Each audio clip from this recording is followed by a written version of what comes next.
Olá pessoal, estamos de volta aqui. Foi tão aclamado o outro vídeo que a gente resolveu trazer novamente a nossa querida psicóloga Daniele Castro. Gente, obrigada, Dodi. Estamos aqui novamente para falar de um tema que permeia toda a mente das mães, que é a culpa na maternidade. Então, para isso eu chamei a Daniele para que a gente possa conversar e esclarecer algumas dúvidas para que você não se sinta tão solitária nessa caminhada. Dani, vamos lá, deixa eu te perguntar, por que as mães costumam parir as crianças e nascer junto à culpa? Então, porque a mãe, ela é como se fosse a principal responsável pelos cuidados com aquela criança. Não é o que deveria ocorrer, mas acontece na nossa sociedade. A nossa cultura é assim. Tanto é que em muitos lugares os outros profissionais perguntam, cadê a mãe? Eles não questionam, eles não falam como nós. Ah, quem é o cuidador? Quem está com essa criança? Não, eles acham que a mãe tem que estar ali e aparecer naquele momento. Então é como se a mãe tivesse que ser o tempo todo responsável por aquela criança e não só mãe. Exatamente. Ela tem que cercar, ela tem que estar o tempo todo, ela tem que estar indo na escola, ela tem que ir no futebol, ela tem que ir no balé, ela tem que falar com todos os outros profissionais, ela tem que marcar coisas. Presente, né? Sim, eu fiz uma postagem no status que era do Quebrando o Tabu, que falava, você acha seu marido presente na criação dos seus filhos? Você viu isso? Não. É uma postagem que Fala perguntava, pra gente. você acha seu marido presente na criação dos seus filhos? A maioria das respostas era assim, 70%. E aí elas falam assim, então vê se o seu marido já falou alguma dessas frases. Eu vi que o nosso filho precisa marcar uma consulta, eu já marquei. E a resposta era não, naquela caixinha de perguntas. E todas as outras questões era não. Então, o seu marido é presente, mas ainda assim não participa dos cuidados. Entendi. Não realiza esses cuidados por espontaneidade. Então, isso faz com que a mulher precise cercar essa criança. E cercando, você fica com aquela, será que eu dou conta? Será que eu fiz tudo? E tem o aniversário da tia, eu não comprei a lembrança.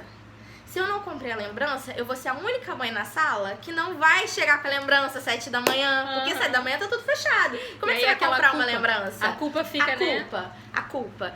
Então, isso aparece muito no mercado de trabalho. Sim. Quando a mulher decide retornar ou permanecer no mercado de trabalho, mesmo na maternidade, as pessoas elas não fazem uma rede de apoio para essa mulher. É muito difícil uma mulher, após ser mãe, continuar no mesmo posto de trabalho. Sim. Ou ela faz adaptações. Por exemplo, se eu sou uma profissional liberal, eu vou atender X dias da semana, porque os outros dias eu preciso me dedicar à maternidade. E isso não ocorre no lado dos pais. Exatamente. É uma sociedade que já está acostumada com isso e aí acaba que a mulher internaliza mesmo sem querer. E aí a gente se culpa por isso, por viver cercada de todas essas situações que causam essa culpa na gente também, né? Sim, e sem contar que a sociedade poderia inserir esse pai. Às vezes as escolas colocam um bilhetinho, não colocam o senhor responsável. Fala, mãe! Eu já vi vários bilhetinhos assim. Sim. Mãe, que dia podemos marcar uma reunião para conversarmos? Ou então bota quem é o responsável financeiro, quem é o responsável pedagógico. Né? Jura que existe isso? Isso eu não sabia. Ainda tem muito isso. Olha, essa eu não sabia. Ou seja, por que não coloca pais? Pais, gente, pode ser a mãe, pode ser o pai. Eu prefiro o cuidador. Tem gente que acha que é um termo que só deve ser usado para pessoas acamadas, mas eu prefiro o cuidador porque às vezes é uma avó, é um avô que tá ali com aquela criança. Exatamente, quem cuida, né? Quem cuida. E aí a gente coloca na mãe. Mãe, quando você pode vir aqui na escola? Mãe, está acontecendo tal coisa. É sempre a mãe. É sempre a mãe, é sempre a mãe. E não deve ser assim, gente. A gente não deve olhar pra uma mulher e entender que ela é apenas mãe. Ela é mulher que desempenha vários papéis. Papel profissional, papel familiar, papel de mãe. Mas não é só isso. Não. E como que a gente faz, Dani, pra lidar com essa culpa? A gente internaliza ela, aceita, ou a gente luta com a gente, mostra pras pessoas como é que a gente tem que agir pra tirar um pouco essa carga dessa culpa de não ser a mãe 200% que a gente fica tentando ser? Terapia. Né? Terapia. Porque se você fala isso pra uma amiga que parece que tem a vida perfeita, ela vai falar, mas não é assim. Porque lá em casa é tudo tão fácil, tão calmo. Eu não tenho esse sentimento que você. Se você fala pra sua mãe, mas eu criei vocês. Então, assim, você eu criei 4. Você não vai ter um suporte e escuta necessária. Nesse momento é necessário um profissional. Pra você ser escutada, pra você validar o seu sentimento, pra você aprender a lidar com essa culpa. Isso, que é muito importante, né? A gente precisa entender que tudo tá dentro da gente, né? A gente não pode pegar uma culpa que alguém colocou e fazer dessa culpa nossa culpa, porque às vezes ela não é. A gente faz o que pode, a gente corre atrás da maneira que a gente consegue, mas internalizar culpas é uma coisa muito perigosa, que pode desenvolver algumas patologias, pode desenvolver alguns prejuízos, né? Sim, crise de ansiedade. Exatamente. E aí eu acho importante isso, que a gente esteja sempre se examinando e procurando entender em que lugar está essa culpa. Ela está no outro, ela está em mim, onde está essa culpa? Outra coisa, a gente sempre fica pensando assim, mas o meu filho não come, ou o meu filho não está dormindo bem, é alguma coisa que eu fiz. A gente tem essa coisa de pensar, né, que quando eles não vão bem, é alguma coisa que a gente fez. Como que a gente tem que lidar com isso? Então, primeiro, quando a gente fica muito na dúvida, eu não sei se o meu filho tá comendo o necessário. Você fica martelando aquilo, você precisa de um profissional. Ou você vai na pediatra, ou você vai num nutricionista infantil. E aí ele vai falar, mãe, tá comendo isso? Ele vai saber informar. E aí você vai pensar, ok, ele pode não comer uma couve, mas come todas as frutas. Ele realmente, ele não come açúcar, ele não toma refrigerante, entende? Porque se você fica pensando na alimentação perfeita, eu acho impossível isso, né? Exatamente. Até mesmo pra nós, não existe, E as mães ficam mesmo se comparando. Agora eu queria falar com você sobre a comparação. O quanto não saudável é essa comparação que as mães têm de falar assim, mas a mãe que eu vejo no Instagram, ela consegue malhar, ela consegue cuidar da criança, ela consegue isso, ela consegue isso, por que eu não consigo? Como é que a gente tem que lidar com isso? Primeiro, as mães de Instagram, salvo algumas exceções, a maioria tem uma rede de apoio por trás gigante. E eu não digo só familiar, mas uma rede paga. Então, se você tem um profissional para cozinhar na tua casa, para limpar a tua casa, ou se você tem um aplicativo ou um motorista, é muito mais simples você ter essa dinâmica de vida perfeita. Com certeza. Sabe? Algumas influenciadoras, elas têm milhões de seguidores, então, de fato, aquilo ali tem muito de vida paga. Não é uma simples vida de uma... Real, né? A vida real. É uma vida um pouco mais glamourizada. E as mães do Instagram me preocupam muito. A mim também. Porque elas estão sempre felizes. Exatamente. Ninguém tá feliz o tempo todo. Não. Então, isso me preocupa, porque as crianças estão sempre bem, sempre fazendo coisas perfeitas, e elas estão sempre plenas. Exato. A realidade não é essa. Então, se você aí tá se identificando, vai mais uma pergunta. A gente chora no banheiro, isso aí é saudável, isso é normal, a gente tem que se preocupar, como é que a gente lida com isso? É normal, né? Mas depende da frequência. Porque se é uma frequência muito grande, por que eu tô fazendo isso? Então eu preciso buscar ajuda pra mim. Tá muito difícil lidar com isso. Uma vez ou outra, né? Uma vez no ano. Um desabafo. É natural. Da mesma forma que é normal as mães perderem a paciência. A gente tem muito aquela coisa, mãe não pode perder a paciência. É mãe, não é monge. Então, perdemos a paciência. Somos seres humanos. Temos diversas emoções que ocorrem muitas vezes durante o dia. Então, uma mãe perder a paciência no momento, não a julgue. Às vezes é uma mãe que tá cansada. Se você quer falar alguma coisa, você precisa de ajuda? Às vezes é uma fila do supermercado, a criança tá fazendo uma birra, e aí a mãe perde uma paciência, e você pergunta, você quer que eu segure a tua sacola? Isso, em vez de julgar, né? Olha essa criança, essa mãe não dá limite, não é isso. Hoje em dia as pessoas filmam e julgam. Nossa, ao invés de oferecerem o suporte. Você tá levando suas compras pro carro, você precisa de ajuda. Exatamente. Sabe? É o básico, é oferecer uma ajuda momentânea ali, de 2 segundos, que pode ser muito significativo para aquela mulher que naquele momento tá sem paciência nenhuma. Às vezes já fez muitas outras coisas, já No deixou dia outro filho na inteiro. escola. Porque mãe é multitarefa, né? É, com certeza. Mãe é multitarefa. É igual o Bombril. E assim, a falta de paciência tá ligada com aquela parte do gritar, porque todo mundo fala assim, poxa vida, a mãe grita. Grita, toda mãe grita. Ela tá ligada com essa falta de paciência, com esse cansaço físico e emocional? Sim, porque o gritar ele se torna o primeiro recurso. Mas tem diferenças.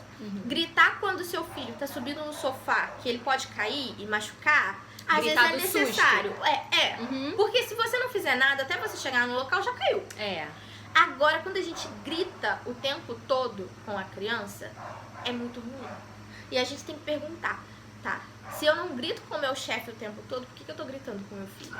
Por que a válvula de escape tá sendo grito? Né? Sabe? Às vezes, eu deixo um copo cair e vem um monte de gente e fala, aqui é um pano, vamos secar. Se fosse uma criança, todo mundo, não só as mães, mas ia falar, que falta de atenção. É, a gente logo, né, vai em cima. Então eu sempre lembro, você gritaria com outro adulto dessa forma? Não, né? Porque se um adulto tá correndo risco, lá, ó, vai pegar ali em você, você grita, você fala. Você fala, não, vai cair. Natural, seu carro tá batendo. Normal. Agora, você ia gritar se um adulto tropeçasse? Se um adulto deixasse algo cair? Ótima reflexão, gente. Adorei essa. É uma coisa de se colocar no lugar da criança, né? Será que eu gostaria de ser tratado assim do jeito que eu tô fazendo? E assim, a gente não pode deixar de comentar sobre a mãe do filho autista, né? Que tava usando aquela coleirinha. Sim, repercutiu muito. Muito, né? Vamos falar da parte, assim, profissional, especializada sobre isso. Dani, vamos falar do uso dessa coleirinha. O que que você, enquanto profissional e atende crianças, o que que você acha? É um recurso. É um recurso para qualquer pai, não só de crianças autistas. É um recurso para num lugar movimentado, um shopping, uma feira, uma multidão, um lugar que você vai ter que atravessar muitas ruas, porque a criança, gente, ela solta a mão. E ali são 2 segundos. Exatamente. É um recurso normal. Só que pegaram essa mãe que estava usando esse recurso para colocarem e debocharem na internet. Isso é muito ruim. Muito. É um recurso normal, é como um carrinho de bebê. Eu acho que é até mais seguro do que só segurar a mão. Porque talvez se a criança não fosse autista, ela teria só na mãozinha. Mas na mãozinha pode soltar. Pode, eles têm as táticas de soltar. Em outros países isso ocorre muito. Você vai no aeroporto, você vê as crianças com isso. Porque é segurança, gente. Exato. O seu filho, ele não vai correr de você. As crianças, elas têm esse ímpeto. Eu vi aquilo ali, mãe. E já foi. Ele não vai pegar na sua mãozinha e falar, mãe, vamos comigo. Não, ele vai sair correndo em busca daquilo. Ele quer saciar o desejo. Sim.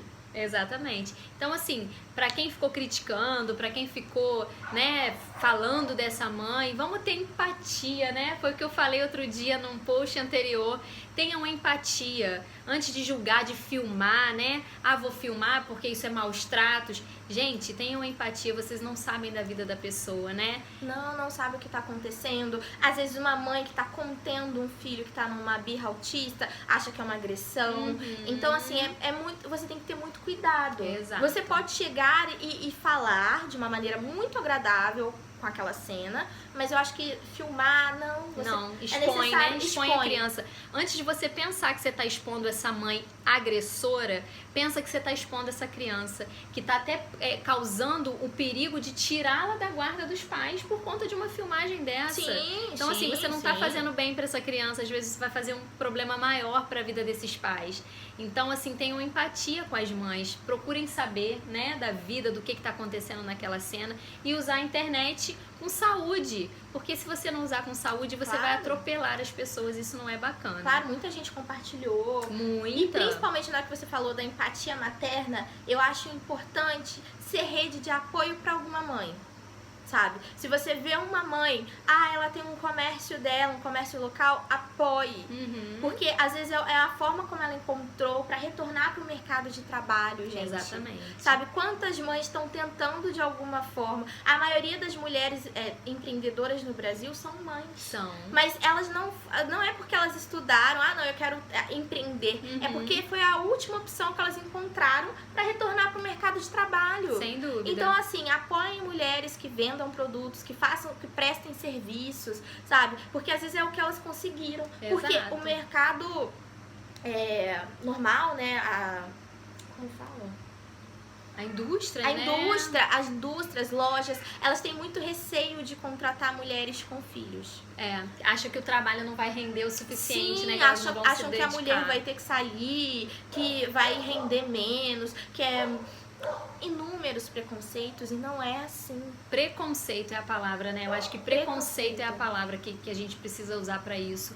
Pra entender que nós, mulheres, somos capazes de fazer muitas coisas. Sim, né? claro. Nós somos capazes de dar conta de uma casa que tem multitarefas, porque não conseguimos dar conta do trabalho fora de casa. Então é tudo uma questão mesmo da gente se colocar no lugar dessas mães e ajudar. E ajudar, ou ajudar ela a retornar para o mercado de trabalho, ou apoiar o que ela faça, ou se é uma conhecida, uma familiar, ser rede de apoio. Gente, crianças, elas precisam crescer em comunidade. Uma mãe não consegue dar conta de tudo. Claro. Não dá, não dá. É impossível. Então ela precisa do suporte dessa rede, porque em algum momento ela vai ter que sair de casa, em algum momento ela vai ter que levar em alguma atividade. Então é muito necessário Muito difícil. isso. Dani, que conselho você dá para uma mãe que está se sentindo estafada, para uma mãe que está se sentindo sozinha, desamparada, querendo voltar para o mercado de trabalho e não consegue, querendo fazer com que ela dê conta de todas as tarefas e se sentindo até incapaz porque às vezes está ficando alguma coisa sem fazer? O que você diria para essa mãe, para essa mulher? Você não é super-heroína. Então não dá pra dar conta de tudo. Relaxa. Relaxe. Primeiro, relaxe. Acho que as mães relaxam pouco. Pouquíssimo. Pouco. Então, relaxe. Calma. E se você mesmo assim continuar com esse tipo de pensamento, procure suporte profissional. Ok? Então a gente vai ficando por aqui. Um beijo pra vocês, tá bom? Não deixem de procurar o apoio, não deixem de procurar psicólogos. A Dani está atendendo em Valença. Terapia é com psicólogo, hein, gente? Exatamente. Coach, psicanalista que não tem formação psicológica, não é psicólogo. Nós, psicólogos, temos um númerozinho CRP, Confere. que você pode conferir, ok? Viu? Fala pra mim, Dani, onde que você tá atendendo em Valença? Eu atendo no Espaço Viver, na rua do Antigo Jopag, lá em Valença. Isso, gente, procure lá em Valença. Você que é morador de Valença, procura, vai lá, tem ajuda. Se precisar, estamos aqui, tá? Não deixa... o básico, né? Compartilha, curta, ativa o sininho, não esquece. A gente tá junto, se cuide. Vamos fazer com que a psicologia chegue pra todas as pessoas. Sim, porque ela tá em todos os lugares. Isso, a gente tá por aí. Acha a gente nas redes sociais. Um beijo, fiquem com Deus Tchau. e até a próxima.